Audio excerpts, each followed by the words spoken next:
Okay, Assalamu alaikum warahmatullahi wabarakatuh. Good evening all. Good Okay, evening. good evening. Good evening, madam. Walaikum salam. Walaikum salam. Okay, walaikum salam. சரி நான் class வந்து start பண்ணுவோம். அதாவது ஃபர்ஸ்ட்டுக்கு வந்து நாங்க இந்த கம்பராமாயணத்துல வந்து கதை சுருக்கத்தை வந்து தெரிஞ்சிருக்கணும். எப்படி இந்த விஷயம் வந்து நடந்துட்டதை வந்து ஒரு ஷார்ட்டா நாங்க விளங்கி இருக்கணும். அதாவது சோழர் காலத்துல வாழ்ந்த ஒருத்தர் தான் யாரு? இந்த கம்பன். ஃபர்ஸ்ட்டுக்கு வந்து இந்த கம்பராமாயணத்தை வந்து இந்த கம்பர் பத்தி வந்து நாங்க தெரிஞ்சிருக்கணும். அதாவது சோழர் காலத்துல வாழ்ந்த ஒருத்தர் தான் இந்த கம்பன். அதாவது கம்பராமாயணம் என்ற காவியத்தை மட்டுமல்ல இவர் எழுதின. இவர் வந்து ஏர் எழுப்பது, அதே போல சிலை எழுப்பது, அதே மாதிரி சடகோபர் அந்தாதி இப்படியான சிற்றிலக்கியங்களையும் அதே போல பல தனிப்பாடல்களையும் வந்து இவர் பாடிக்காரு. அதே மாதிரி வடமொழியில வந்து இந்த கம்பராமாயணத்தை வந்து வடமொழியில வந்து பாடினவர் வால்மீகி என்பவர் தான் இராமாயணத்தை வந்து தமிழ்ல வந்து பாடினவராக காணப்படுறார். ஆயினும் இது ரெண்டுக்கும் இடையில வந்து வேறுபாடுகள் காணப்படுது. அந்த வகையில இந்த அயோத்தி காண்டத்துல அமைஞ்சதுதான் இந்த கங்கை கான் படலம். ஓகே, இப்ப இந்த கதையோட சுருக்கத்தை வந்து நாங்க ஃபர்ஸ்ட்டுக்கு தெரிஞ்சு கொண்டு ஒவ்வொரு பாடல் வரியாவும் நாங்க அத கதை வடிவிலே பார்ப்போம். அதாவது இராமன் வந்து கங்கை வந்து சென்றடைந்ததை பற்றி பகுதிதான் இந்த கங்கை படலம் என்று சொல்லக்கூடியது. இராமன் வந்து கங்கை பெய்த்து சென்றடைஞ்ச என்ற பகுதிதான் கங்கை படலம் என்று சொல்லி பெயர்படுது. போலவே இந்த பரதன் வந்து என்னென்றால் கங்கைய காணோணம் என்ற பகுதியும் இந்த கங்கை கான் படலம் என்று சொல்லப்படுது.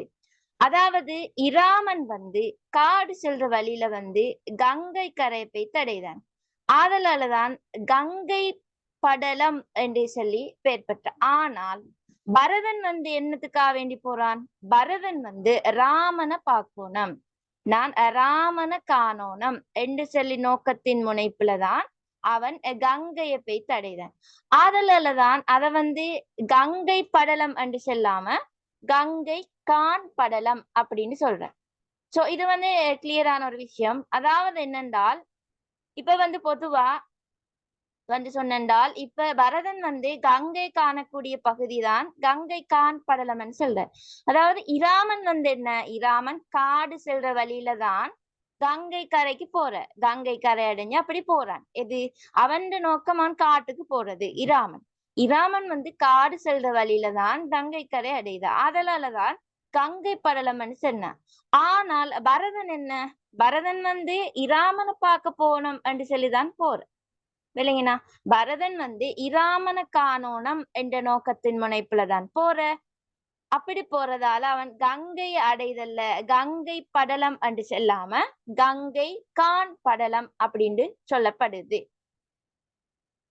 ஓகே, அதாவது இதுல என்ன விஷயம் சொன்னால் முதலாவதாக வந்து முதல் பகுதிகள்ல என்ன விடயம் சொல்லப்படுதுன்னு சொன்னால் பரதன் வந்து நடந்து இந்த கங்கை கரைக்கு போறான். பரதன் வந்து நடந்து கங்கை கரை அடைதான். அப்படி வந்து அடைஞ்சி அந்த சேனைகளோடு வரக்கூடிய பரதனை வந்து யாரு காண்றாருன்னு சொன்னால் குகன் காணான். இப்ப பரதன் வந்து பெரிய சேனைகளோட அப்படி வாராரு.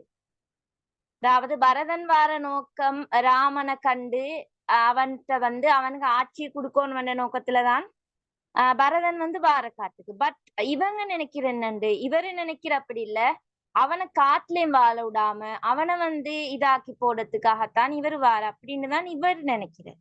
ஓகே, சரி, நாங்க கதை என்னன்னு சொல்லி பார்ப்போம். அதாவது பரதன் வந்து நடந்து அந்த கங்கை கரையை போயிட்டு சேர்றான். அதாவது சேனைகளோடு வரக்கூடிய பரதனை கண்டு குகன் அப்படி பயப்படுறான். அப்படி ஐயமுற்று தன் சேனைகளுக்கு வந்து தயார் நிலையில இருங்கன்னு சொல்லி கட்டளையிட்டு, அதாவது குகனுடைய சேனை தான் அந்த வேடுவ படை. அந்த வேடுவ படையிட்ட கட்டளையிட்டாரு குகன். அந்த பரதன் அவன் படையோட வாரத்தை கண்டு நீங்க எல்லாரும் வந்து போருக்கு வந்து இவரோட போரிடத்துக்கு வந்து தயாராகுங்க அப்படின்னு சொல்லி தயார் நிலையில இருங்கன்னு சொல்லி கட்டளையிட்டு, அப்படி வந்து கட்டளையிட்டு பரதனை காணத்துக்காக வேண்டி வடகரையை நோக்கி ஒரு தனி நாவாயில வந்து வார. அப்படி வார டைம்ல சுமந்திரனால வந்து அந்த இராம சகோதரன் குகன் என்றத வந்து அறிஞ்ச பரதனும் ஆர்வத்தோடு அவனை வந்து எதிர்நோக்குறான். சோ இவருதான் வந்து ஆல்ரெடி இந்த சகோதரன் அப்படி என்று சொல்லி பார்த்து அவங்க 2 பேரும் அவங்களை அறிமுகப்படுத்திக் கொள்றேன். அதுக்கு பின்னால இப்ப பரதன் வந்து இப்படி ஒரு தவக்கோலத்துலதான் நிக்கிறாரு. பரதன் ஒரு தவக்கோலத்துலதான் நிக்கு. சோ அப்படி பரதன் நிலையை கண்டு இப்ப இவரு நினைச்சென்ன, பரதன் வந்து இப்ப ராமனோடு போர் செஞ்சு ராமனுக்கு காட்டுலயும் வாழ விடாம அவனை இதாக்கி போட்டான் இவர் வந்திக்கிற அப்படின்னு. பட் இவன் வந்து ஒரு தவக்கோலத்துலதான் வந்திக்கிறான். சோ அப்படியே அந்த பரதண்ட நிலையை கண்டு திடுக்குட்டு குகன் ஐயம் நீங்கி ஐயப்பட்டதற்கு அவன் அவலப்படுறான் அவனுடைய அந்த தவக்கோலத்தை கண்டு. அதுக்கு பின்னால இவன் வந்து அவன் வந்த விஷயம் இவனுக்கு விளங்கிட்டு அதுக்கு பின்னால இவர் வந்து பாராட்டுற, நீ வந்து இப்படி இதாக்கி இப்படி வந்திக்கிறாய், நான் நினைச்ச இப்படி என்று சொல்லி அதெல்லாம் சொல்லி பரதனை வந்து பாராட்டி இராமன் இலக்கவனன் செஞ்ச செயலையும் எடுத்து சொல்ற. அதுக்கு பின்னால இப்ப வந்து ராமன் வந்து இதாவது இலக்குமன்னன் வந்து ராமன் அவன் துயர் நிலையில் இருக்கிற டைம்ல அந்த துயரை வந்து துடைக்கிறதுக்கு காரணமாக இருந்தவன் தான் இலக்குமன்னன். அதாவது அவன் படுக்க டைம்ல வந்து அவனை பாதுகாத்து கொண்டு அவன் வந்து அந்த புத்தரிக்கையில வந்து அவனை பாதுகாத்து கொண்டு 2 கண்கள்லயும் கண்ணீர் சொரி அவன் வந்து அவனை பார்த்துட்டு இருந்த. அவன் வந்து தூங்காம ராதையும் ராமனும் தூங்குற டைம்ல சீதையும் இதும் தூங்குற டைம்ல வந்து அவரை பார்த்து கொண்டிருந்த இவரு படுக்காம அந்த விஷயங்கள் எல்லாம் சொல்ற. அதுக்கு பின்னால அத சொன்னதை கேட்டுட்டு அடுத்ததா வந்து அந்த இலக்கவனம் செஞ்ச செயலையும் எடுத்து சொல்ல அதை கேட்ட பரதன் வந்து பெரும் வருத்தமுற்றான். அதாவது நான் வந்து ராமன் கரைஹானா துன்பத அடையறதுக்கு வந்து நான் காரணமாவிக்கிறேன். ஆனா என்னோட பிறந்த சகோதரன் தான் அந்த இலக்குமன்னன். ஆனா அவன் வந்து அவனுடைய துயரை துடைக்கிறதுக்கு காரணமாக இருந்திருக்கான் அப்படின்னு சொல்லி இவர் வந்து ஒரு நல்ல இவர் அப்படியே ஒரு துயர் நிலையில வந்து இவரு காணப்படுற அப்படி சொல்லிட்டு. அதுக்கு பின்னால குகன் இப்ப இவர் சொல்ற இப்ப இவர் படுத்த இடம் எல்லாத்தையும் பாக்குற, புட்படுக்கை எல்லாத்தையும் காட்டுற, அப்புறம் இவரு கேக்குற, அப்படி நிறைய விஷயங்கள் அவடத்துல நடக்குது. அதுக்கு பிறகு பரதன் வந்து கேக்குற, ராமன் படுத்த இடம் இங்கு என்றால் அவன் அந்த தம்பியான இலக்குமணன் படுத்த இடம் இங்கு அப்படின்னு. அதுக்கு பின்னால அவன் படுத்த இடம் இது எல்லாத்தையும் சொன்னதுக்கு பின்னால அதுக்கு பிறகு இவர் அதை கேட்டு வருத்தம் எல்லாம் விட்டுறதுக்கு பின்னால இவர் சொல்ற என்னைய வந்து நாவாயிலேற்றி விடக்கரை கொண்டு போயிட்டு சேருங்க அப்படின்ட்டு. அதுக்கு பின்னால குகண்ட ஆணையால வந்து நாவாய்கள் எல்லாம் வருது. அதுக்கு பின்னால பரதனும் எல்லாரும் வந்து ஏறு. அதுல லாஸ்டா நடக்கக்கூடிய பாட்டுகள் அதாவது 60 72 வரைக்கும் உள்ள செஷன் பார்த்தோம் என்றால் அதுல சொல்லப்படுது. இப்ப குகண்ட ஆணையால வந்து நாவாய்கள் எல்லாம் வருது. அதுக்கு பின்னால பரதன் அதோட தாயார் உடன் வந்தோர் எல்லாரும் சேனைகளும் கங்கையில வந்து கங்கைக்கு அந்த தென்கரைக்கு போயிட்டு சேருது. அதுக்கு பின்னால இடையில வந்து அந்த நாவாயில வந்து தாய்மார்களை பத்தி பரதன் வந்து குகனுக்கு அறிமுகப்படுத்துற. அதாவது ஒவ்வொரு தாய்மாரையும் அறிமுகப்படுத்துற. சோ ஒவ்வொரு பாடலும் ஒவ்வொரு தாய்மார் அறிமுகமானதை பத்தி இருக்குது. அதாவது குகன் வந்து அப்புறம் அதுக்கு பின்னால ஒத்தர வந்து பரதன் அறிமுகப்படுத்துற. கோசலை, அதே மாதிரி கைகேயி, அப்படி சுமுத்திரை, இப்படி ஒவ்வொருத்தரை வந்து அறிமுகப்படுத்துறதுக்கு பின்னால குகன் வந்து அவங்க எல்லாரையும் வந்து வணங்கி புகழு. குகன் வந்து அவங்க எல்லாரையும் வந்து வணங்கி புகழ்ந்ததுக்கு பின்னால அந்த தென்கரை சேர்ந்து தாயார் வந்து பல்லக்குல வந்து அப்படி நடந்து வரக்கூடிய பரதனை வந்து பரத்துவாச முனிவர் வந்து அவங்க எல்லாரையும் வந்து வரவேற்கிறார். இது வரைக்கும் உள்ள செய்திகள் தான் இந்த பகுதியில 72 பாடல்களாக கொண்டு காணப்படுது. சோ இதுதான் வந்து கதை சுருக்கம். ஓகே, இந்த கதை சுருக்கத்தை யாருக்கு சொல்லும்? இப்ப நான் சொன்ன விஷயத்த கேட்டுக்கொண்டு ஒருத்தர் எல்லாரும் கேட்டீண்டிக்கும். பட் அவங்களுக்கு விளங்கின விஷயம் சொன்னால் ஓகே, எவ்வளவு தூரம் விளங்கிருக்குன்னு பாக்க. கதை சுருக்கத்தை ஒருத்தர்.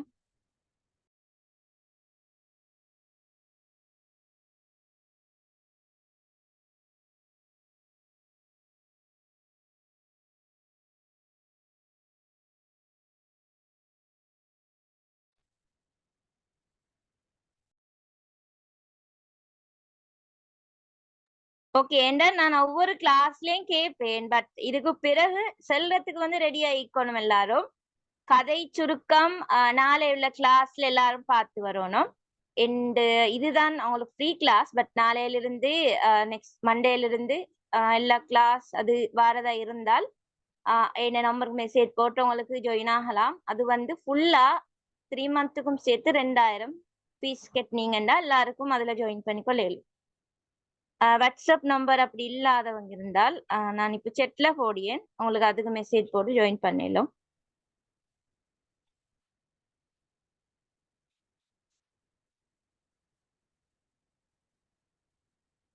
ஓகே சரி, இப்ப நான் முதலாவது பாடலை வந்து பார்ப்போமா?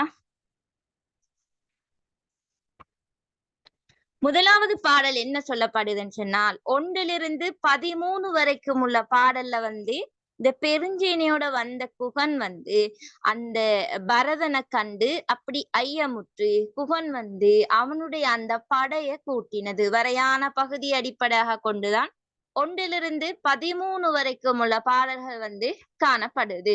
பெருஞ்சேனையோட வந்த குகன் அதை கண்டு அப்படி சினம் கொண்டு குகன் தன்னுடைய அந்த படையை கூட்டி நீங்க எல்லாரும் வாங்க போருக்கு அப்படின்னு சொல்லி எல்லாம் அவங்களை அழைச்சி அந்த வேடுவ படை அழைக்கும் வரைக்கும் உள்ள பகுதிதான் 1 - 13 வரையான பாடல்களை அடிப்படையாக கொண்டது.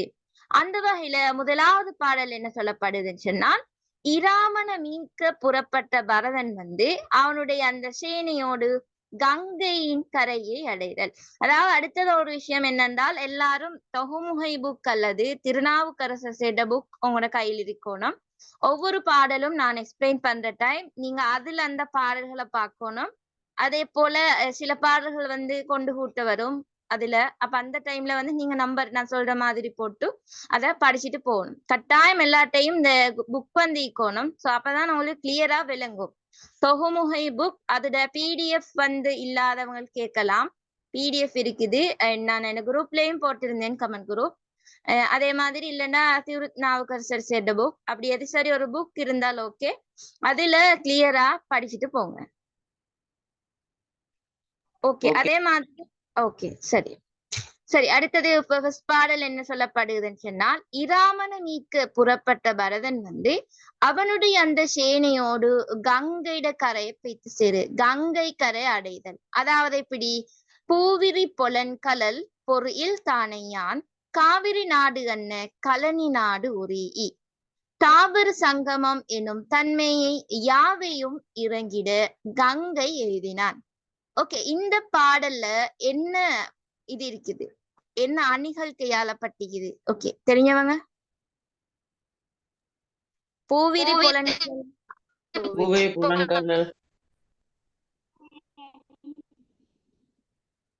சொல்லுங்க. உவமை அணி கையாளப்பட்டுள்ளது.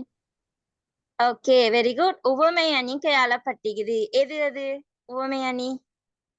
இப்ப நீங்க ஒரு இதுல வந்து என்ன அணின்னு கேட்டா சொல்லுங்க. ஃபுல்லா இப்படி எழுத போற எப்படி உவமை அணி எழுதுற மெத்தட் நான் கிளாஸ்ல ஆல்ரெடி சொல்லி தந்திருக்கேன்.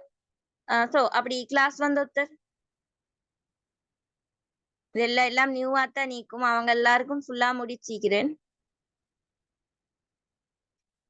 உவமை அணி எப்படி, உவமை அணி எப்படி விளக்குற? ஃபர்ஸ்டுக்கு உவமை அணி கையாளப்பட்டுள்ளது என்று சொல்லணும். அதுக்கு அடுத்ததா அந்த வரி எடுத்து காட்டணும். அதுக்கு பின்னால அதுல உபமானம் என்ன, உபமேயம் என்ன, பொதுத்தன்மை என்னன்றத கொடுக்கணும். சோ அந்த ஒரு ஃப்ரீ கிளாஸ்லயும் நான் உங்களுக்கு சிஸ்டம் சொல்லி தந்தேன், இது எழுதுற மெத்தட்.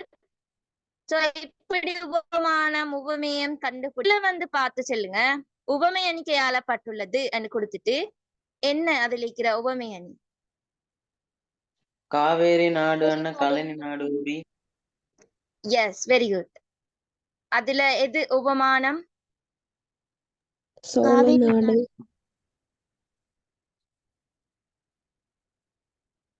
ஓகே உபமானம். ஓகே உவமேயம் கலனி நாடு. ஓகே எல்லாரும் மாத்திக்கொள்ளக்கூடிய ஒரு உவமை அணிதான் இது. ஓகே அதை நான் கிளியரா சொல்லித்தரேன். அடுத்தது பொதுத்தன்மை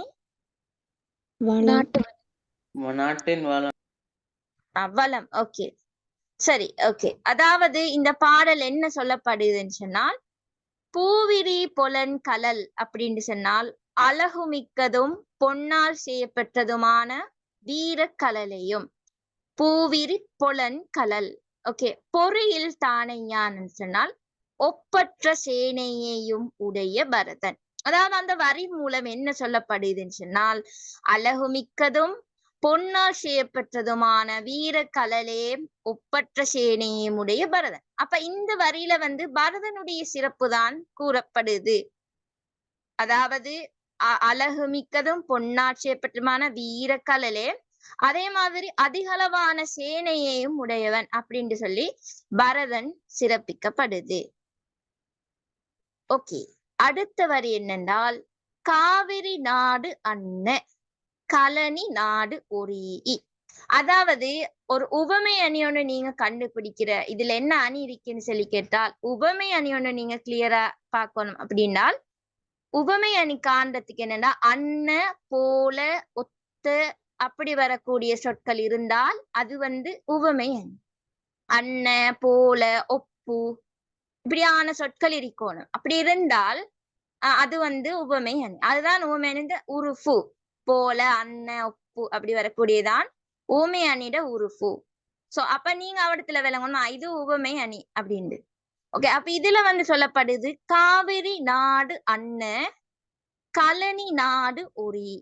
அதாவது காவிரி நதி பாயும் சோழ நாட்டை போன்ற வயல் வளம் பொருந்திய கோசலை நாடு. இவ்விடத்துல மெயினா என்ன சொல்லப்படுதுன்னு சொன்னால், கோசலை நாட்டைத்தான் உவமிச்சு சொல்லப்படுது. கோசலை நாட்டைத்தான் எதுக்கு உவமிச்சுக்குது? காவிரி நதி பாயக்கூடிய சோழ நாட்டுக்கு. கோசல நாட்டைத்தான் ஒப்பிட்டிக்குது காவிரி நதி பாயக்கூடிய சோழ நாட்டுக்கு. அதான் சொல்லப்படுது.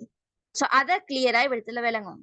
காவிரி நதி பாயும் சோழ நாட்டை போன்ற வயல் வளம் பொருந்திய கோசலை நாடு. ஓகே, அப்ப இதுல உபமானம் எதுக்கு உபமிச்சிக்கிறதான் உபமானத்துல வர. மெயினா இப்ப பொதுவா எல்லா உபமானங்கள்லயும் ஒரு மனிதனை ஒரு இயற்கையோடு தொடர்புடைய ஒன்றுதான் அப்படி இதா வரக்கூடியது. பொதுவா நான் பார்த்த இந்த பாடல்கள்ல இந்த 72 பாடல்கள் இதுலதான் ரெண்டும் இயற்கையான விடயங்கள் சொல்லப்பட்ட விஷயங்கள் அப்படின்ட்டு அத நீங்க விடத்துல எடுத்து பார்த்தனால், காவிரி நதி பாயக்கூடிய சோழ நாட்டை போன்ற வயல் வளம் பொருந்திய கோசலை நாடு. ஓகே, இதுல உபமானம் என்ன? சோழ நாடா கோசலை நாடா? சோழ நாடு. Yes, very good. சோழ நாடுதான் வரும். நம் உபமேயம் தான் கோசலை நாடு. இல்லைங்கண்ணா? அதாவது கோசல நாட்டைத்தான் சோழ நாட்டை போல என்று சொல்லிக்கிற. அப்ப எதை போல என்று சொல்லதான் உபமானத்துல வரணும். ஓகே, அடுத்ததா சொல்லப்படுது தாவர சங்கமம் எனும் தன்மை யாவையும் இறங்கிட கங்கை எய்தினான். அதாவது தாவர சங்கமம் எனும் தன்மை யாவையும் இறங்கிடன்னு சொன்னால், இதுல நிலையியற்பொருள் இயங்கியற்பொருள் என இரண்டாக பிரிக்கப்படக்கூடிய எல்லா உயிர்களும் தன்னுடைய நிலையை கண்டு வருந்த. அதாவது நிலையியற்பொருள்னு சொன்னால் அசையாத பொருட்கள். நிலையற்பொருள் என்றால் அசையாத பொருட்கள். சோ அசையாத பொருட்கள் என்னென்ன? அதுவும் இயங்கிற் பொருள்னு சொன்னால் அசையக்கூடிய பொருட்கள். அப்ப அசையக்கூடிய பொருள் அசையாத பொருள் ரெண்டும் ரெண்டாக பிரிக்கப்படக்கூடிய எல்லா உயிர்களும் அவங்களோட நிலையை கண்டு வருந்த அப்படியே இவன் கங்கை கரைக்கு போய்த்து சேர்றான். யாரு? பரதன் கங்கை கரையை போய்த்து சேர்றான். அந்த நிலையற்பொருள், அதாவது அசையக்கூடியது அசையாதது, அசையக்கூடியது அசையாதது எல்லாம் அவங்களோட நிலைய கண்டு வருந்துற அளவுக்கு அவன் அந்த கங்கை கரையை போய்த்து சேர்றான் அப்படின்னு தான் இந்த பாடல் சொல்லப்படுது. ஓகே, கிளியரா? இதுல அசையக்கூடிய பொருளாக என்ன சொல்ல? இல்லை, எங்களுக்கு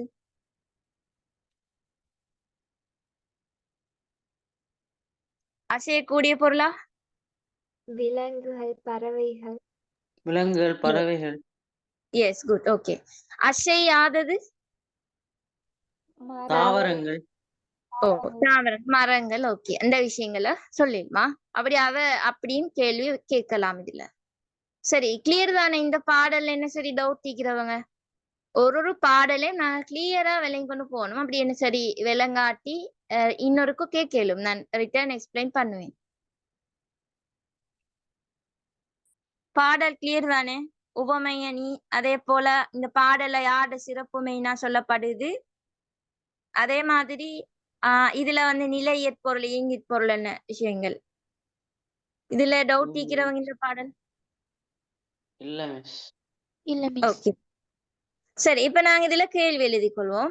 முதலாவது பாடல், ஒவ்வொரு பாடல்லையும் வந்து முதலாவது பாடல், இரண்டாவது பாடல்னு போட வேணாம். பாடல்ல வரி எழுதுங்க. ஃபர்ஸ்ட் வரிய ஃபர்ஸ்ட்டுக்கு எழுதுங்க. பூவிரி பொலன் கலல் அன்னு போட்டு டொட் டொட் வைங்க. பூவிரி பொலன் கலல் அன்னு போட்டு டொட் டொட் வைங்க.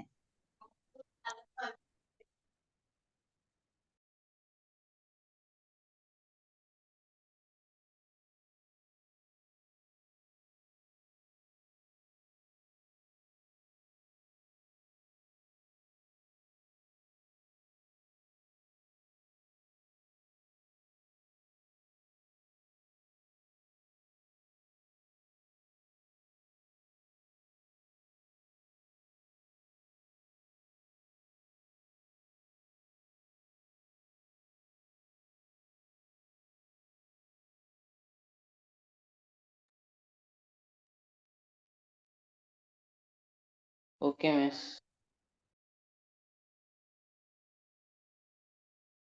ஓகே, இப்ப இதுல வந்து முதலாவது கேள்வி, இப்பாடல் இடம்பெறும் சந்தர்ப்பம் யாது?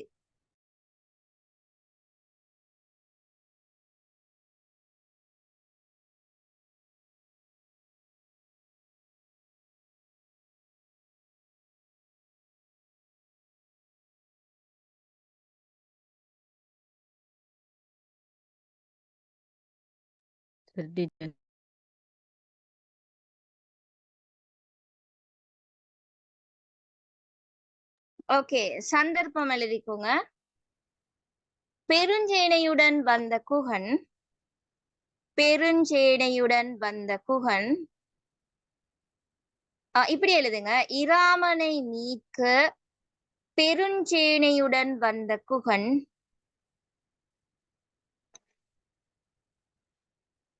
இராமனை மீட்க பெருஞ்சேனையுடன் வந்த பரதனை, அப்படி போடுங்க. இராமனை மீட்க பெருஞ்சேனையுடன் வந்த பரதன், இராமனை மீட்க பெருஞ்சேனையுடன் வந்த பரதன்,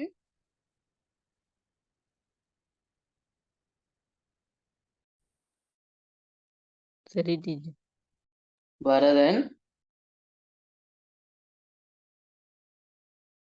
இராமனை மீட்க பெருஞ்சேனையுடன் வந்த பரதன்,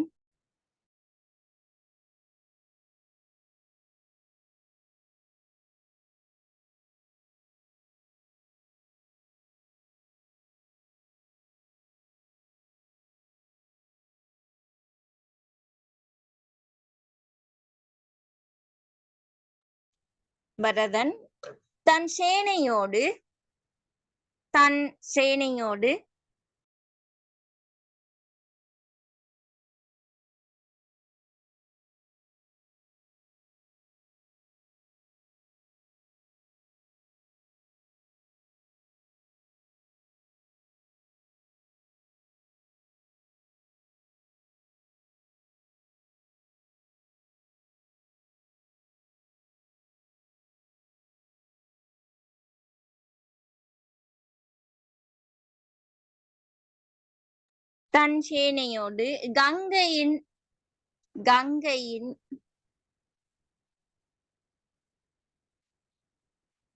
கங்கையின் கரையை அடைகின்ற சந்தர்ப்பம்.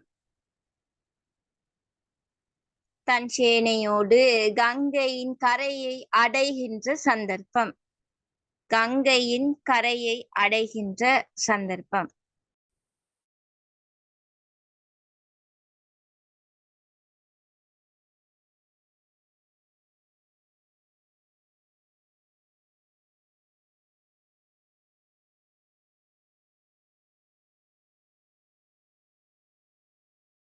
ஓகே, அடுத்த கொஸ்டின், இரண்டாவது கொஸ்டின் எழுதுங்க. இச்செய்யுளில் வெளிப்படும் பரதனின் சிறப்புகள் எவை? இச்செய்யுளில் வெளிப்படும் பரதனின் சிறப்புகள் எவை? இச்செய்யுளில் வெளிப்படும் பரதனின் சிறப்புகள் எவை?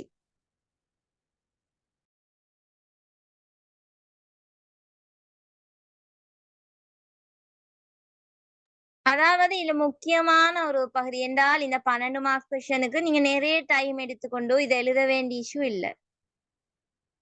ஏண்டால் உங்களுக்கு பின்னால் 20 மார்க்ஸ் கொஸ்டின் நிறைய இருக்குது எழுதுறதுக்கு. அப்ப அதுக்கு தான் நீங்க இதுல டைமை வந்து மோஸ்ட் செலவழிக்கணும். இதுல வந்து நாங்க கேள்வி கேட்டிக்கிற விஷயத்தை எழுதி அதை ரிட்டர்ன் அந்த விஷயத்தை எழுதி கொண்டு விளக்கம் கொடுக்க வேண்டிய தேவையில்லை.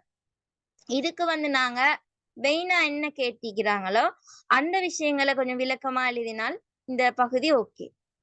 இப்ப இதுக்கு வந்து நாங்க இப்படி எழுத வேண்டிய தேவையில்லை. அதாவது பூவிரி பொலன் கலல் என்று தொடங்கும் கம்பராமாயண பாடலினூடாக பரதண்டு சிறப்பு இப்படி கூறப்பட்டு அப்படி ஒன்றெல்லாம் சொல்ல வேண்டிய தேவையில்லை. அதே போல அறிமுகம் அதாவது சந்தர்ப்பம் எழுதுற டைமுக்கும் அதுல வந்து நீங்க அப்படி எழுத தேவையில்லை. இப்பாடலில் சந்தர்ப்பம் பின்வருமாறு காட்டப்பட்டுள்ளது, இந்த விஷயம் எழுதுறத இந்தையோட நிப்பட்டுங்க எல்லாரும் இப்படி எழுத வேணும். எழுதினா மார்க்ஸ் இல்ல வெட்டுவாங்க. சோ அந்த விஷயத்த வந்து அந்த பிழைய வந்து இதுக்கு பிறகு விடவானம் யாரும். இந்த பாடல்ல இப்படி சந்தர்ப்பம் பின்வருமாறு காட்டப்பட்டிருக்குது அப்படின்னு சொல்ற விஷயம் எழுத வேணும். டிரெக்டா அதாவது சந்தர்ப்பம் எழுதுற விஷயத்த தெரிஞ்சுக்கணும். எப்படி முதல் பகுதியில இப்படி அதுல ஆரம்பம் எப்படி ஸ்டார்ட் ஆகுது, அதே மாதிரி இப்ப உங்களுக்கு திடீரென்று ஒரு பாடல தானே போடுற எக்ஸாமுக்கு, அப்ப நீங்க அதுக்கு முந்தின பாடல் என்னன்னு யோசிக்கணும். யோசிச்சுதான் அந்த சந்தர்ப்பத்தை கொடுக்கணும். முந்தின பாடல்ல வந்து லாஸ்ட் ஆகிற விஷயங்களை வச்சியும் இந்த பாடல்ல ஃபெஸ்ட வச்சியும் தான் நீங்க அதுக்குரிய சந்தர்ப்பத்தை வந்து கொடுக்கணும். அப்போ உங்களோட சந்தர்ப்பம் வந்து கிளியரா வரும். ஓகே, அப்ப இதுக்கு எப்படி எழுதுறேன்னா, பரதண்டு சிறப்புகள் காட்டப்பட்டிருக்கின்றால் டிரெக்டா அதுல என்ன விஷயங்கள் சொல்லப்படுதோ அதை கொடுத்து அதோட பாடல் வரிய வந்து உங்களுக்கு எழுதலாம். அதாவது என்ன உண்டு, அழகையுடையதும் பொன்னார் செய்யப்பட்டதுமான வீரக்கலலை அணிந்தவனாக காட்டப்பட்டுள்ளான் பரதன். அது எப்படி எழுது, பூவிரி புலன் கலல் என்ற வரியினூடாக இதனை காட்டப்பட்டுள்ளதை எமக்கு குறிப்பிடலாம். சோ இந்த விஷயம் வந்து இப்ப நான் அவங்களுக்கு எக்ஸ்பிளைன் பண்ணிட்டு ஒரு 10 நிமிஷம் உங்களுக்கு தருவேன். அந்த டைமுக்குள்ள நீங்க அதுக்குரிய ஆன்சர் எல்லாரும் எழுதணும். எழுதிட்டு அதுல ஒரு ஒரு 2 பேர் அல்லது 3 பேர் ரீட் பண்ணி காட்டணும். ஓகே, அப்ப என்ன எழுதுற முதலாவது விஷயம், அழகையுடையதும் பொன்னால் செய்யப்பட்டுள்ளதுமான வீரக்கலலை அணிந்தவனாக பரதன் சிறப்பிக்கப்பட்டுள்ளான். வீரக்கலலை அணிந்தவனாக பரதன் சிறப்பிக்கப்பட்டுள்ளான். இதனை பூவிரி பொலன் கலல் தானையான் என்ற வரியினூடாக எமக்கு குறிப்பிடலாம். ஓகே, அப்ப அது ஒரு விஷயம். அடுத்தது, ஒப்பில்லாத பல சேனைகளை உடையவனாகவும் பரதன் சிறப்பித்து கூறப்பட்டுள்ளான்.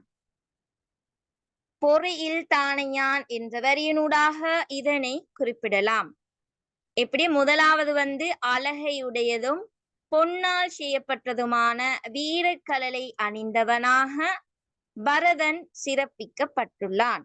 இதனை பூவிரி பொலன் கலல் என்ற வரியினூடாக எமக்கு குறிப்பிடலாம் அல்லது எடுத்து காட்டலாம். அது ஒன்று. அடுத்தது வந்து ஒப்பில்லாத பல சேனைகளை உடையவனாக பரதன் சிறப்பிக்கப்பட்டுள்ளான். இதனை பொறியில் தானையான் என்ற வரியினூடாக எமக்கு குறிப்பிடலாம். பொறியில் தானையான் என்ற வரியினூடாக எமக்கு குறிப்பிடலாம். ஓகே, அப்ப அது ரெண்டாவது விஷயம்.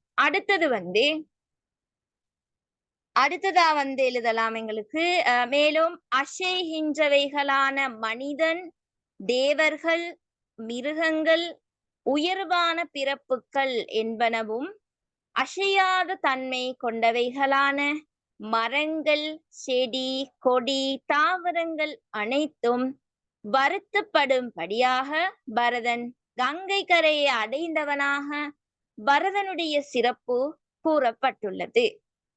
ஓகே, அப்ப நான் இவ்விடத்துல உங்களுக்கு 3 விஷயங்கள் சொல்லி தந்தேன். அதே மாதிரி அந்த 3 விஷயங்களையும் எழுதினால் போதும். ஃபர்ஸ்டுக்கு அழகையுடையதும் பொன்னால் செய்யப்பட்டதுமான வீரக்கலை அணிந்தவனாக காட்டப்பட்டிருக்குது. இதனை பூவிரி பொலன்கலல் என்ற வரியினூடாக எமக்கு குறிப்பிடலாம். ஓகே, அது உண்டு. அடுத்த பாயிண்ட், இவன் அதாவது ஒப்பில்லாத பல சேனைகளை உடையவனாக பரதன் சிறப்பிக்கப்பட்டுள்ளான். இதனை பொறியில் தானையான் என்ற வரியினூடாக எமக்கு எடுத்து காட்டலாம். ஓகே, 3வது பாயிண்ட், அசைகின்றவைகளான மனிதன், தேவர்கள், மிருகங்கள், உயர்வான பிறப்புக்கள். அசைகின்றவைகளான மனிதன், தேவர்கள், மிருகங்கள், உயர்வான பிறப்புக்கள் என்பனவும் அசையாத தன்மை கொண்டவைகளான மரங்கள், செடி, கொடி, தாவரங்கள் அனைத்தும் வருத்தப்படும்படியாக பரதன் கங்கை கரையை அடைந்தவனாக பரதனுடைய சிறப்பு காட்டப்பட்டுள்ளது.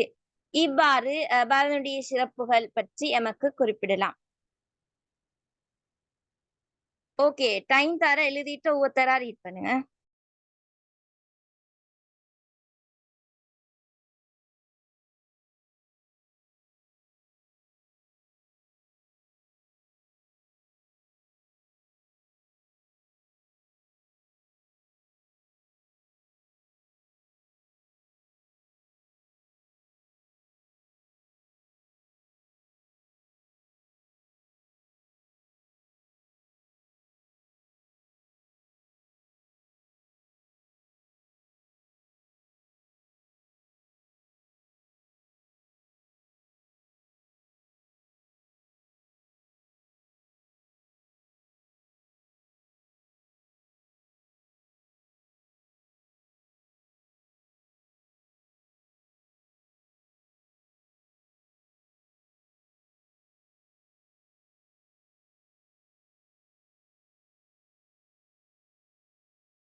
சில பாடல்கள் உங்களுக்கு எழுத தருவேன், சிலதுக்கு நான் ஆன்சர் தருவேன்.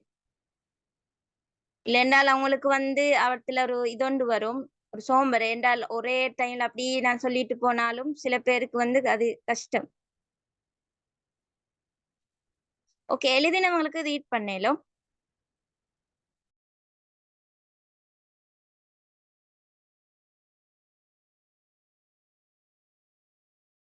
நுஹா எழுதிட்டா? நுஹா, மஹிஷா எழுதிட்டேன் டீச்சர். ஓகே, யாருக்கு ரீட் பண்ணேலும் மொத்தம் ரீட் பண்ணுங்க. ஜமீலா, அபிநாத்,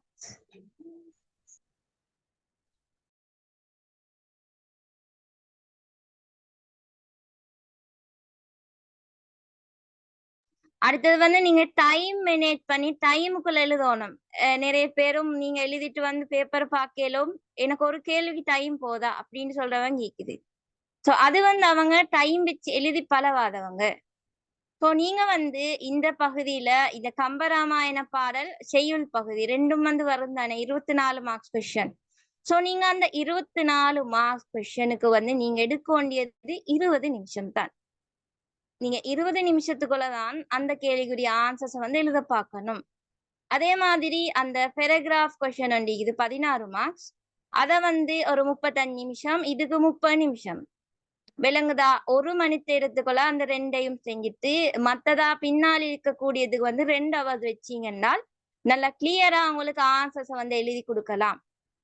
சோ நீங்க வந்து இதுக்கு ஃபுல்லா அரை நிமிஷம் தான் வைக்கணும். அதாவது இந்த 24 மார்க்ஸ் கொஸ்டினுக்கு அரை நிமிஷம் தான் வைக்கணும். சோ அப்ப நீங்க பாருங்க, கம்பராமாயண கேள்வி என்று வந்தால் அதுக்குள்ள வந்து 3 கேள்வி வரும். 3 கேள்வி வரும். அப்ப அந்த கம்பராமாயண கேள்வி 3க்கும் ஆன்சர் எழுத நீங்க 15 நிமிஷம் தான் எடுக்கணும். நான் அப்படி கொஞ்சம் மேனேஜ் பண்ணி எழுத பாருங்க. ஒரு கொஸ்டின் வந்து பேப்பர்ஸ்ல செஞ்சு பாருங்க. அப்ப உங்களுக்கு நல்ல கூடையா இதுல ஒரு இதொண்டு எடுக்கலாம். ஓகே, எழுதினவங்க? டீச்சர் முடிஞ்சு. ஓகே, சொல்லுங்க. அழகையுடையதும் பொன்னால் செய்யப்பட்டுள்ளதும் வீரக்கழலை அணிந்தவனாக பரதன் சிறப்பிக்கப்பட்டுள்ளான். இதனை பூவிரி புலன்கழல் என்ற வரியினூடாக எடுத்து காட்டலாம். 2வது, ஒப்பற்ற சேனை உடையவனாக பரதன் சிறப்பிக்கப்படுகின்றான். இதனை பொருளில் தானையான் என்ற வரியினூடாக எடுத்து காட்டலாம். 3வது, அசைகின்ற மனிதர்கள், பறவைகள், விலங்குகள், அசையாத மரங்கள், நதிகள் இவ்விருவகைப்பட்ட உயிர்களும் வருந்துமளவிற்கு கங்கை கரையை அடைந்தவனாக பரதனது சிறப்பு எடுத்து காட்டப்படுகின்றது. இதனை தாவர சங்கமம் எனும் தன்மையை என்ற வரியினூடாக எடுத்து காட்டலாம்.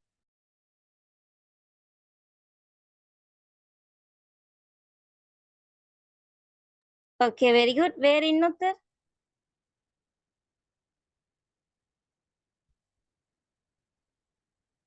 இன்னொருத்தர்? டைம் போகுது, குயிக்கா.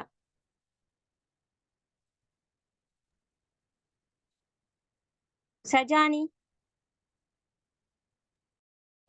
அழகையுடையதும் பொன்னால் செய்யப்பட்ட வீரக்கழலை அணிந்தவன் என பரதன் சிறப்பிக்கப்படுகின்றான். இதனை பூவிரி புலன்கழல் என்ற வரியுண்டாக காணலாம். ஒப்பில்லா பல சேனைகளை கொண்டுள்ளனாகவும் சிறப்பிக்கப்படுகின்றான். இதனை பொறியில் தானையான் என்ற வரியுண்டாக காணலாம். மேலும் அசைகின்ற மனிதன், விலங்குகள், தேவர்கள் என்பனவும் அசையாத பொருட்களான தாவரம், மரஞ்செடி, கொடிகள் ஆகிய அனைத்தும் பரதன் நிலை கண்டு கலங்கும்படி கங்கை கரையை பரதன் அடைந்தான். இதனை தாவர சங்கமம் என்ற வரியுண்டாக காணலாம். ஓகே, சரி. அடுத்ததா வந்து அடுத்த கொஸ்டின் போட்டுக்கோங்க. இச்செய்யுளில் குறிப்பிடப்படும் நிலை திணை இயங்கு திணைகள் எவை? நிலையியல் திணை இயங்கு திணைகள் எவை? இச்செய்யுளில் குறிப்பிடப்படும் நிலையியற் பொருள் அல்லது நிலையத்திணை 2 மாதிரியும் கேள்வி வரையலாம். இச்செய்யுளில் குறிப்பிடப்படும் நிலை திணை இயங்கு திணைகள் எவை?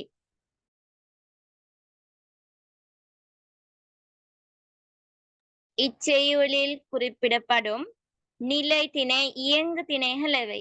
இல்லைன்றால் இந்த கேள்வி இன்னொரு மாதிரி வரலாம். இச்செய்யுளில் குறிப்பிடப்படும் நிலையியல், நிலையியற் பொருள், இயங்கியற் பொருள் எவை?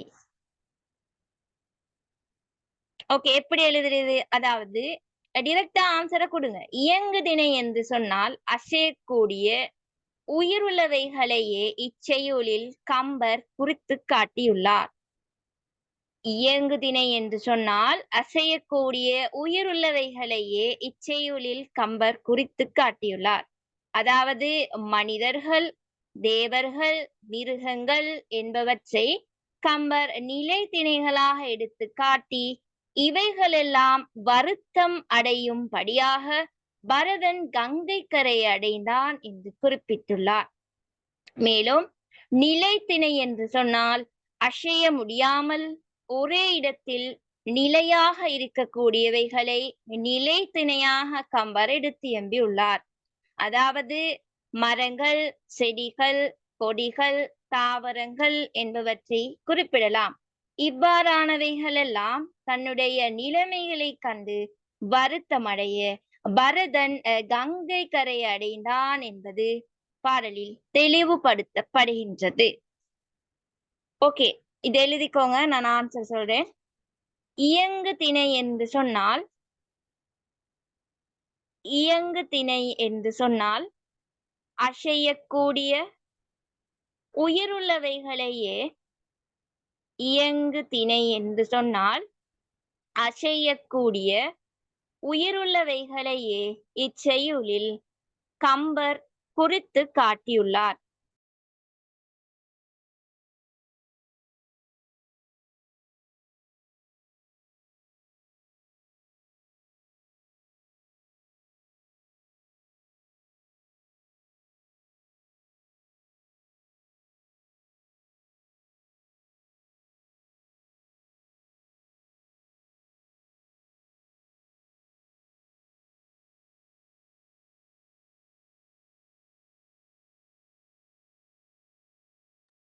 இச்செய்யுளில் கம்பர் குறித்து காட்டியுள்ளார். அதாவது அதாவது மனிதர்கள் தேவர்கள், மிருகங்கள் என்பவற்றை அதாவது மனிதர்கள், தேவர்கள், மிருகங்கள் என்பவற்றை அதாவது மனிதர்கள், தேவர்கள், மிருகங்கள் என்பவற்றை கம்பர் நிலைத்திணைகளாக எடுத்து காட்டி மனிதர்கள், தேவர்கள், மிருகங்கள் என்பவற்றை கம்பர் நிலைத்திணைகளாக எடுத்து காட்டி இவைகள் எல்லாம் வருத்தப்படும்படியாக நிலைத்திணைகளாக எடுத்து காட்டி இவைகள் எல்லாம் வருத்தம் அடையும்படியாக பரதன் வருத்தப்படும்படியாக பரதன் கங்கை கரையை அடைந்தான் என குறிப்பிட்டு காட்டப்பட்டுள்ளது. கங்கை கரையை அடைந்தான் என குறிப்பிட்டு காட்டப்பட்டுள்ளது. மேலும் மேலும் நிலைத்திணை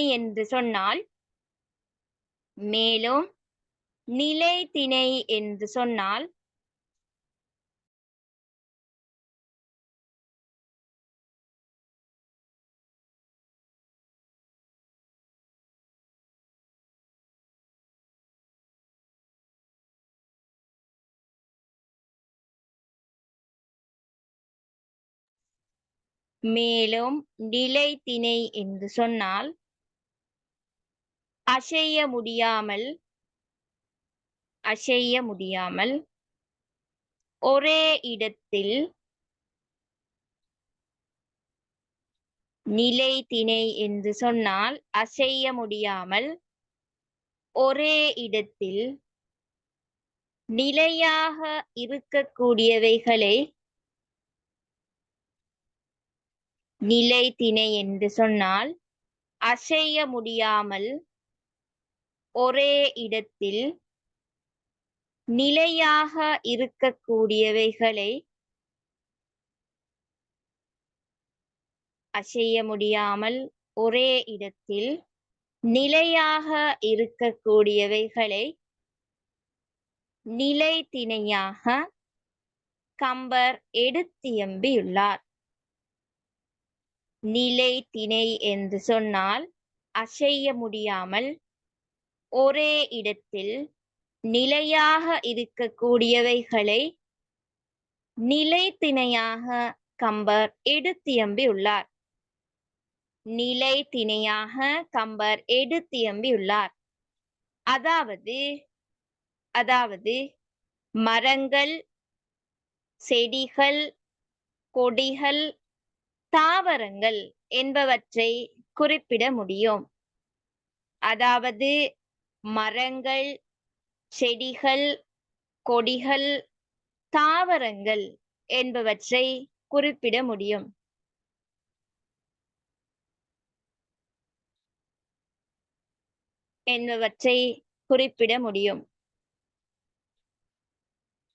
ஓகே, அடுத்த கொஸ்டின் எழுதுங்க. டீச்சர் சொல்லுங்க. இது அதாவது மனிதர்கள், தேவர்கள், மிருகங்கள் என்பவற்றை நிலைத்திணையாக எடுத்துக்காட்டி இவைகள் எல்லாம் வருத்தமடையும்படியாக பரதன் கங்கைக்கரையை அடைந்தான் என்று குறித்து காட்டப்பட்டுள்ளேன்னு சரிங்க. நிலைத்திணையா இயங்கு சினையா? அதுக்கு முதல் இயங்கு சினைன்னு போட்டு எழுதிங்க. இது நிலைத்திணை. இது புறவலின நிலை திணை டீச்சர். பெஸ்டலின் அது எங்க திணை தானே? ஓ ஃபர்ஸ்ட்டுக்கு எழுதினோம் இயங்குதினை. அதுதான் வாசிக்கிறோம், கொஞ்சம் பாருங்களேன். இயங்கு திணை என்று சொன்னால் அசையக்கூடிய உயிருள்ளவைகளையே கம்பர் குறித்து காட்டியுள்ளார். அதாவது மனிதர்கள், தேவர்கள், மிருகங்கள் என்பவற்றை நிலைத்திணையாக எடுத்துக்காட்டி இவைகள் எல்லாம் வருத்தமடையும் படியாக பரதன் கங்கை கரையை அடைந்தான் என்று குறித்து காட்டப்பட்டுள்ளது. மேலும் அதுக்கு பிறகுதான் நிலைத்திணை வருது. இல்ல இன்னும் இவ்விடத்துல ஒரு மிஸ்டேக் பைத்தீங்க. நீங்க எழுதினதோ நான் சொன்னதோ தெரியா. அதாவது முதலாவதாக வந்து இயங்கு தானே, ஓ, இயங்கு. ஓ அதுல வந்து பாருங்க, மனிதர்கள், தேவர்கள், மிருகங்கள் என்பவற்றை கம்பர் இயங்குதிணைகளாக எடுத்துக்காட்டி என்று வரும். நிலைத்திணை தான். ஓகே சரியா? ஓ டீச்சர். ஓகே அடுத்தது வந்து இரண்டாவதா சொல்லப்பட்டதுதான் நிலைதிணை. நிலைதிணை என்று சொன்னால் அசைய முடியாம ஒரே இடத்துல நிலையாக இருக்கக்கூடியவைகள். அதான் மரங்கள், செடிகள், கொடிகள், தாவரங்கள் இதெல்லாம் வரும். ஓகே அடுத்த கொஸ்டின்.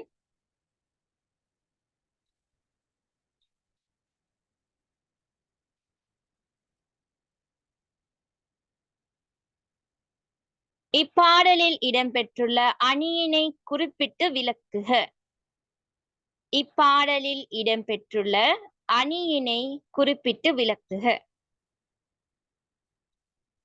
இப்பாடலில் இடம்பெற்றுள்ள அணியினை குறிப்பிட்டு விளக்குக.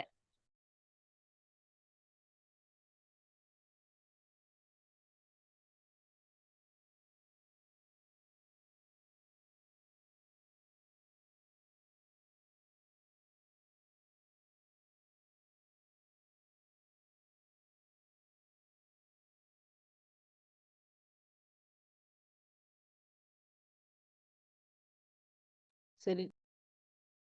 ஓகே இப்ப இது எப்படி எழுதணும்? நீங்க ஃபர்ஸ்ட்டுக்கு வந்து எந்த அணி என்று சொல்லணும். உவமை அணி கையாளப்பட்டுள்ளது என்றால் கேள்வியை நல்லா பாருங்க. குறிப்பிட்டு விளக்குக. அப்ப உவமை அணி கையாளப்பட்டுள்ளது என்று சொல்லிட்டு அத வந்து விளக்கணும். அதுல என்ன அடின்னு கொடுக்கணும். ரெண்டாவதா எது? காவிரி நாடு அன்ன கழனி நாடு உரி என்ற வரியினூடாக உவமை அணி கையாளப்பட்டுள்ளது. இத வந்து நான் இப்ப உங்களுக்கு 2 தரம் சொல்லி தருவேன். அதை கேட்டுட்டு இருந்துட்டு நீங்களாத்தான் எழுதணும். ஓகே முதலாவதாக வந்து உவமை அணி கையாளப்பட்டுள்ளது என்று சொல்லிட்டு அதுக்கு அடுத்ததா காவிரி நாடு அன்ன கழனி நாடு உரி என மேற்கா குறியில போடு என்ற வரியினூடாக உவமை அணி கையாளப்பட்டுள்ளதனை குறிப்பிடலாம். அதாவது காவிரி நதி பாயும் சோழ நாட்டை ஒத்த வயல் வளம் பொருந்தி கோசலை நாடு என கம்பர் உபமித்து கூறியுள்ளார். அந்த வரியை கொடுத்து அதனுடைய விளக்கம் அடுத்ததா வரணும். அடுத்ததா உபமானம் சோழ நாடு, உவமேயம் கோசலை நாடு, பொதுத்தன்மை, வளம். முதலாவதா வந்து உவமை அணி கையாளப்பட்டுள்ளது. அடுத்தது அந்த வரிய மேற்கோள் குறியில் எழுதணும். காவிரி நாடு அன்ன கழனி நாடு உரி என்ற வரியினூடாக உவமை அணி கையாளப்பட்டுள்ளது. அதாவது காவிரி நதி பாயும் சோழ நாட்டை ஒத்த வயல் வளம் பொருந்திய கோசலை நாடு என கம்பர் உபமித்து கூறியுள்ளார். உபமானம் சோழ நாடு, உபமேயம் கோசலை நாடு, பொதுத்தன்மை, வளம். ஓகே எழுதுங்க. டைம் தான்.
எழுதியாச்சு மிஸ்.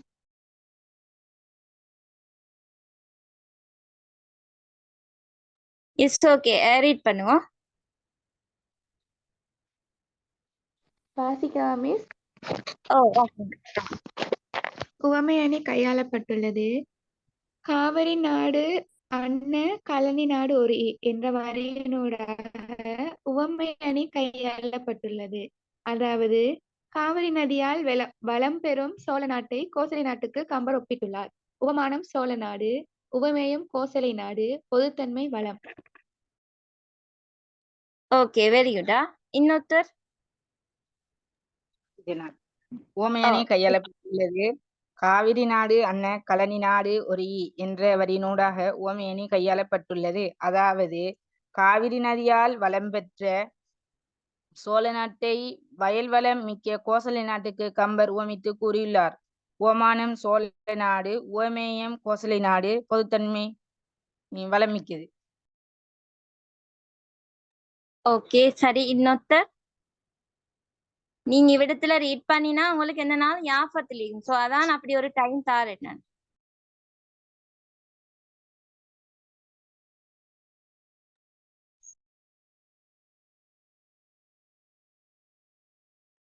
ஓ ரீட் பண்ணி இன்னொருத்தர்.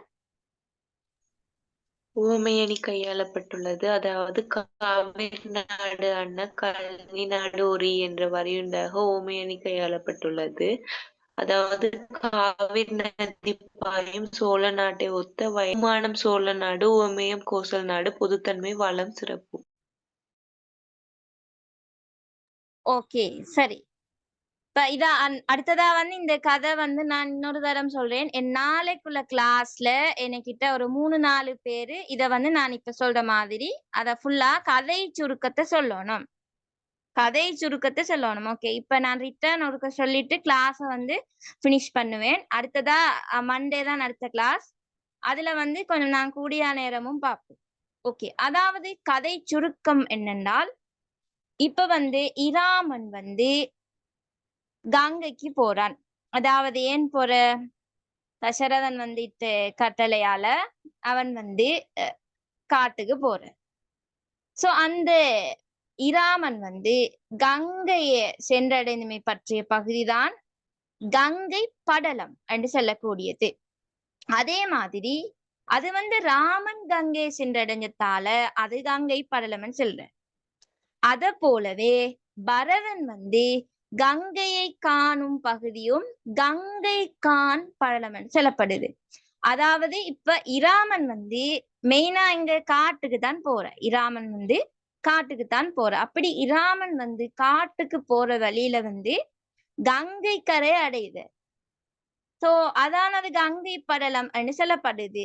அதாவது உங்களுக்கு தெரிஞ்சிருக்கணும், அதாவது இப்ப வந்து அவங்க எல்லாரும் இது காட்டுக்கு போற டைம்ல வந்து சந்திக்க கூடிய ஒருத்தர் தான் இந்த குகன். குகன் என்று சொல்லக்கூடியவன். இவன் வந்து வேடுவர்கள்ல தலைவன். இவன் கருப்பு நிறமானவன். இவன் வந்து ஒரு பெரிய ஒருத்தன். இவனுக்கு எல்லாரும் பயம். இப்ப எல்லாரும் வந்து அந்த இடத்தை விட்டு, அந்த கிக்கிந்த படலம் சொல்லக்கூடிய இடம், அவடத்தை விட்டு அவங்க வந்து அங்கல போனோம் அப்படின்னு சொன்னால் அவனுடைய அந்த அனுமதி போகணும். அவனுடைய அனுமதி வந்து அவடத்துல கிடைச்சாதான் அவடத்துல வந்து எல்லாருக்கும் புயலும். சோ அப்படியான டைம்ல தான். ஓ சொல்லுங்க மிஸ். என்ன மிஸ் கிஷ்கிந்த படலம்னு ஏதோ சொன்னீங்க? ஓ அதாவது நாங்க பாத்திக்கிறோம், இது கிரேட் 10ல வந்து படிச்சிக்கோம் தானே, கிக்கிந்தா படலம் அப்படின்னு எல்லாம். அது வந்து ராமாயணத்துல வந்து ஒவ்வொரு படலங்கள். அப்ப அந்த இடத்துல வந்து அனுமானிக்கிற அதை பெருசா அந்த விஷயம் போகும் சொன்னால், சோ அப்படி வந்து அவடத்துல வந்து ஒரு இதாகக்கூடியவன் வந்து குகன். சோ அவன் அனுமதி பெற்றுதான் அவங்க அவடத்தால அந்த காட்டுக்கு போகணும். அவன் அனுமதி பெற்று அவனோட போட்டிட்டத்துக்கு பிறகுதான் போகணும். அப்ப அதுதான் இப்ப வந்து பரதன் வார டைம்ல இவன் போடாம அவடத்துல வந்து போருக்கெல்லாம் தயாராகி கொண்டிருக்கிறது தானே. சோ அதான் அந்த விஷயம்.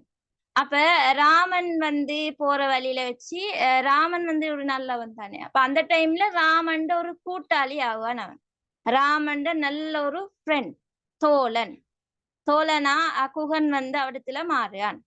சோ அதான் அவன் வந்து ஒவ்வொரு பாடலையும் நாங்க பாக்குறதையும் பார்க்கலும் 1 தொடக்கம் 13 வரையான பாடல்கள் எங்களுக்கு பார்க்கலும் ராமண்ட இனிய தோழன் தான் குகன். அவன் வந்து அவனை போவிட்டண்டா அவனை நாய் குகன் என்று சொல்லி எல்லாம் எல்லாரும் ஏசுவாங்க. அப்படி எல்லாம் ஒவ்வொரு பாடல் வரும் பாருங்க, நாங்க பார்ப்போம். அப்ப அப்படி எல்லாம் ஏசுவாங்கன்னு சொல்லத்துக்குரிய அவன் ரீசன் என்ன, அவன் வந்து அவனுடைய தோழன் என்றதால. அப்ப ஏண்ட இனிய தோழனாக இந்த ராமன் இருக்கிற இடத்துக்கு வந்து இவனை போவிட்டண்டால் என்னை எல்லாரும் நாய்க்குகன் என்று அப்படி எல்லாம் ஏசுவாங்க. இப்படி எல்லாம் வந்து அவன் சொல்லத்துக்குரிய இது வந்து அதான். அப்ப அவளுக்கு அவனுடைய அந்த நண்பனாக அவளத்துல வந்து அவன் மாறுவான். சோ அப்படித்தான் இப்ப இவங்களும் வந்து பரதனும் அந்த இடத்தை வந்து கடந்துதான் ராமனிக்கிற இடத்துக்கு போகணும். அந்த டைம்ல தான் இப்படியான இவங்க படைகள் எல்லாம் கூட்டிக் கொண்டு படைகள் எல்லாம் திரட்டி அவனுடைய வேடுவ படைக்கெல்லாம் கட்டளையிட்டு போரிட வாங்கன்னு சொல்லி எல்லாம் அழைச்சி வச்சு கொண்டு போரிடத்துக்கு ஈக்கிய டைம்ல தான் இவனுடைய இந்த தவக்கோலத்தை கண்ணி இவன் எல்லாம் வருத்தமுற்று இவன் வந்து உண்மையிலே வந்து ராமனை வந்து இதாக்கத்துக்கு வந்தில்ல, ராமனுக்கு ஆட்சி பொறுப்பை கொடுக்கணும் என்ற நோக்கத்துல தான் இவன் வந்திக்கிறான் என்ற விஷயம் வந்து அதுக்கு பிறகுதான் அது தெரிய வருது. சோ இதான் இந்த கதை. அப்ப அதுல வந்து இப்ப இதுல பரதன் வந்து கங்கை காணக்கூடிய பகுதி கங்கை கான் படலம்னு சொல்லப்படுது. அதாவது இராமன் வந்து காட்டுக்கு போற வழியில தான் கங்கை கரை அடையுது. அதனாலதான் அது கங்கை படலம்னு சொல்லப்படுது. ஆனா பரதன் வந்து ராமனை காணோணும், கான். ஆகவே ராமனை காண வேண்டும் என்ற நோக்கின் முனைப்புல வந்து கங்கைய போறதால அது வந்து கங்கை படலம் என்று சொல்லப்படாம கங்கை கான் படலம் என்று சொல்லப்படுது. இவன் வந்து ராமன் சும்மாதான் காட்டுக்கு போற, பட் பரதன் வந்து ராமனை காணோணும் என்றதுக்காக தானே போற. சோ அதனாலதான் இந்த பகுதி கங்கை கான் படலம் என்று சொல்லப்படுது. அடுத்ததா வந்து இப்ப பரதன் வந்து நடந்து அந்த கங்கை கரைக்கு டீச்சர், இந்த கங்கை படலத்தை வந்து வனவாசத்துக்காகத்தான் போனாருன்னு சொல்லி எழுத முடியும் தானே? விலங்கல்ல 14 வருஷம் வனவாசத்துக்காகத்தான் போனாருன்னு சொல்லி எழுதலாம் தானே ராமரோட? அது ராமன் போற, எஸ் அதுக்கு தானே போற, மெயினா வனவாசத்துக்கு தான் போற. ஓகே, அப்ப அதெல்லாம் இடத்துல தேவையில்லை. இந்த மெயினான இந்த விஷயம் கங்கை படலம் என்று சொல்றதுக்கும் கங்கை கான் படலம் என்று சொல்றதுக்கும் ஒரு டிஃபரெண்ட் சொன்னால் ஓகே. இப்ப அததான் நீங்க கதை சுருக்கத்துல முதலாவது பாயிண்ட்ஸா என்கிட்ட சொல்ல வேண்டியது. ஓகே, அப்ப இந்த பரதன் வந்து ராமனை காணும் நோக்கத்துல போற. ஓகே, அதனால அது கங்கை கான் படலம் என்று சொல்லப்படுது. அதுக்கு பின்னால பரதன் வந்து நடந்து கங்கை கரைக்கு போறான். அதுக்கு பின்னால சேனைகளோடு வரக்கூடிய பரதனை கண்டு குகன் என்ன செய்யறான்டால் அப்படியே பயப்படுறான். இவன் பரதனோடு படைகள் எல்லாத்தையும் கூட்டி கொண்டு ராமனோடு போர் செய்த நோக்கில் இவன் வாரான் அப்படின்னு சொல்லி ஒரு பயந்து அவருடைய சேனைக்கு எல்லாருக்கும் நீங்க எல்லாரும் வந்து தயார் நிலையில் இருங்க, போர் பாறைகள் அடியுங்க, போர் முரசுகள் எல்லாம் கைப்பற்றுங்க அப்படின்னு எல்லாம் சொல்லி இவன் கட்டளையிட்ட அந்த பாடல் வந்து எங்களுக்கு பார்க்கலாம். சோ அப்படி இவர் வந்து அவருடைய இதுக்கெல்லாம் கட்டளையிட்டு பரதனுக்கான வடகரைக்கு ஒரு தனி நாவாயில வார. அதுக்கு பின்னால சுமந்திரனால ராம சகோதரன் புகன் என்பதை அறிந்த பரதனும் ஆர்வத்தோடு அவனை வந்து எதிர்நோக்குற. அதுக்கு பின்னால இப்ப இவரு நினைக்க எப்படி பரதன் வந்து போர் செய்த இதோட தான் இவரு வந்திப்பாரு அப்படின்னு. பட் பரதனை கண்ட சிரிக்கையை பார்த்தால் அவன் தவக்கோலத்தோடு இருக்கிறான். சோ பரதன் அந்த நிலையை கண்டு திடுக்குற்ற குகன் ஐயம் நீங்கி அவனை பார்த்து இவன் அவலப்படுறான். அதாவது இவன் இப்படித்தான் நிற்கிறான், இவன் வந்து தவக்கோலத்தோட வந்திக்கான்னு சொல்லி அப்படியே விம்முற்றி அப்படியே அவன் கையிலிக்க வில்லெல்லாம் கீழே விழுத. சோ அந்த பாடல் எங்களுக்கு பார்க்கலாம்.